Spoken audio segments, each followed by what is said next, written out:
In the heart of the Chernobyl Exclusion Zone, where the radioactive ruins lay shrouded in a perpetual, eerie mist, there existed a sinister secret hidden within the murky depths of the swampy forests.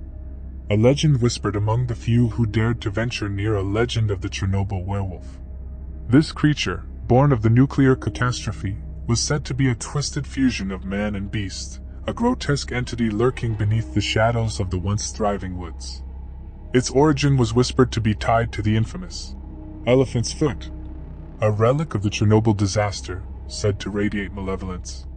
Researchers, drawn by the forbidden allure of uncovering the mysteries of the Chernobyl Exclusion Zone, ventured into the cursed woods.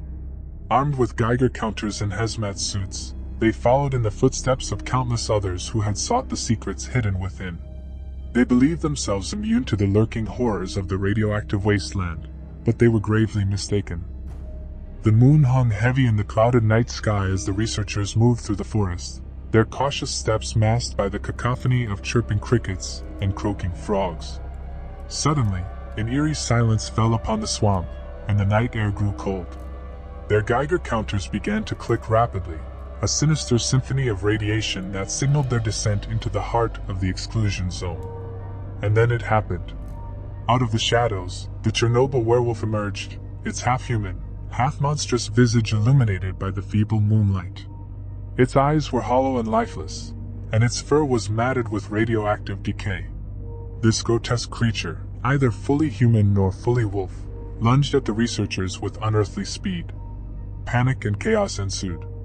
The monster, its strength seemingly bolstered by the radiation that saturated the land, tore through the group, each of its victims appearing half-zombified as they lay wounded and dying on the forest floor. The beast showed no mercy, its savage brutality mirroring the unforgiving nature of the Chernobyl disaster itself.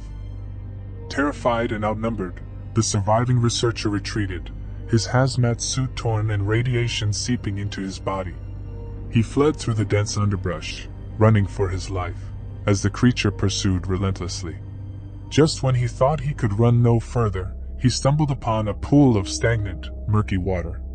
The werewolf closed in, its monstrous form almost upon him, when he had an audacious idea. With a desperate, final effort, he plunged into the swamp, submerging himself completely. The creature hesitated, and the researcher could hear its guttural growls of frustration and anger. It seemed as if the radioactive waters repelled the monster, allowing him a moment's respite. Hours turned into an eternal night as the researcher remained submerged, his breath shallow and strained, his body tingling with the effects of the radiation. At long last, when he dared to emerge, he found himself alone. The Chernobyl werewolf had retreated back into the muddy waters, its thirst for blood temporarily sated. The surviving researcher returned to civilization, his body marked with radiation burns, and his mind haunted by the nightmarish ordeal. But no one believed his tale. They dismissed it as the ravings of a radiation-sick mind. Yet the legend persisted.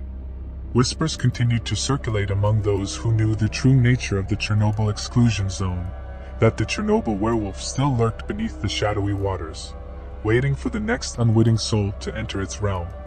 An abominable creation born of the radioactive disaster, forever tied to the malevolent power of the elephant's foot.